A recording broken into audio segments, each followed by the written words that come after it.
aí pessoal, tudo bom? Espero que sim, vocês estejam bem, se cuidando. Só lembrando a vocês que nossas avaliações estão chegando, então essa semana, para algumas turmas a gente vai finalizar conteúdo, para outras a gente vai dar início à revisão. Vamos para a nossa aula. Então nessa aula a gente vai fazer uma revisão para os conteúdos que vão cair na nossa avaliação de semana que vem, para a gente poder relembrar um pouquinho o que a gente já falou e poder entender um pouquinho melhor esses conceitos. Começando a revisão, a gente vai falar sobre a Reforma Protestante, o Calvinismo e o Anglicanismo e a Contra-Reforma. Para começar a entender e relembrar tudo que a gente já falou, a gente tem que lembrar que a Igreja, durante a Idade Média, era uma das maiores e mais influentes instituições que existia. Ela estava presente no pensamento de toda a população medieval. Só que em dado momento, a Igreja vai começar a perder prestígio e alguns fatores vão contribuir para isso. A peste negra, por exemplo, é um desses fatores, que faz com que a população em geral, que buscava a Igreja para salvação, acabe se encontrando sem liderança. A Igreja fica sem reação em frente a uma peste que mata milhares de pessoas e a população em comum fica mais perdida ainda, porque ela busca a Igreja por posição e a Igreja não tem nenhuma posição quanto a isso, não tem o que fazer contra essa peste.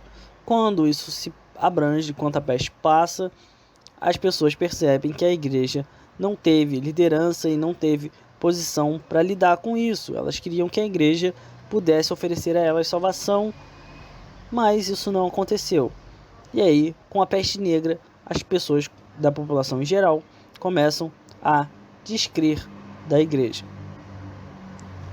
Também, em certo período, a Igreja vai buscar riquezas e vai tentar se enriquecer, vai começar a acumular ouro para construir grandes templos, e muitos vão criticar isso. Alguns pensadores vão surgir e vão criticar esses dogmas da Igreja. Vão dizer basicamente que enquanto a Igreja está acumulando essa riqueza para construir templos e nutrir uma vida luxuosa para o alto clero, eles poderiam estar ajudando a população. Além disso, em certo momento a Igreja vai passar a vender indulgências.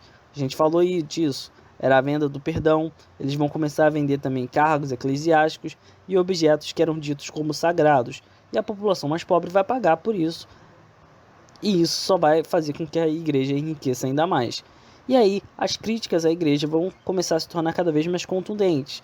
A gente vai ter o John Wycliffe, o John Huss, nesse primeiro momento, que não concordavam com a interferência da Igreja na economia, também não eram favoráveis à veneração de imagens e também à questão da confissão e do perdão que a Igreja dava.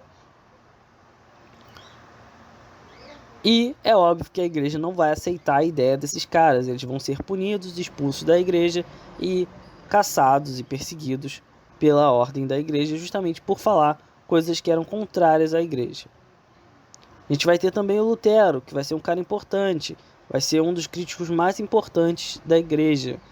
Ele vai publicar as 95 teses dele, e graças à prensa móvel que surge nesse período, esse documento dessas teses do Lutero vai se espalhar muito rapidamente pela Europa. Entre as 95 teses, a gente tinha questões como a extinção do celibato, substituição do latim pela língua alemã, liberdade para interpretar a Bíblia, subordinação da Igreja ao Estado. Tudo isso eram coisas que o Lutero queria. E graças a essa popularização das ideias, graças à prensa móvel, o Lutero vai conseguir muitos seguidores. Tanto pessoas ricas e influentes, como senhores feudais, comerciantes e príncipes, mas também a população mais pobre. Isso tudo graças a essa divulgação em massa das teses do Lutero. Então ele vai conseguir apoiadores tanto nas classes mais altas quanto nas classes mais baixas, porque todos os grupos estavam insatisfeitos com o papel da Igreja na sociedade atual. E aí, quando vem o Lutero com essas ideias diferentes, ele vai conseguir muitos seguidores. Obviamente, a Igreja vai reagir às ideias do Lutero, vai ser contrária a isso, vai excomungar o Lutero, expulsar ele da Igreja e vai passar a caçar ele por heresia. Mas como ele tinha muitos seguidores e seguidores influentes, ele vai conseguir se manter escondido durante um período.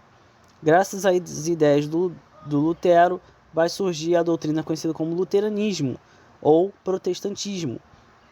Mas a ideia do Lutero nunca foi romper com a Igreja. e sim consertar os problemas que ela tinha. Quando surge o luteranismo e o protestantismo, e as pessoas veem que é possível se separar da igreja, obviamente vão existir outras doutrinas, como o calvinismo e o anglicanismo, fundados pelo Calvino e pelo Henrique VIII, o rei da Inglaterra. Quando a igreja percebe que ela está perdendo esses fiéis, que eles estão deixando a igreja católica para se juntar a outras doutrinas, ela vai precisar passar por uma análise, por uma autocrítica, para resolver alguns problemas que ela sabia que tinha.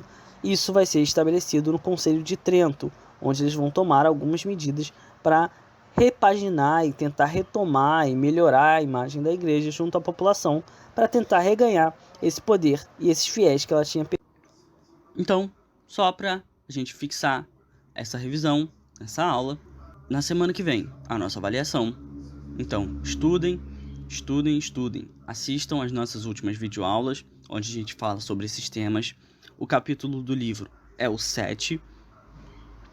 Estudem esses tópicos que estão aqui nessa revisão. Estudem o livro de vocês. Estudem as videoaulas, reassistam, para que vocês possam fazer uma boa prova na semana que vem.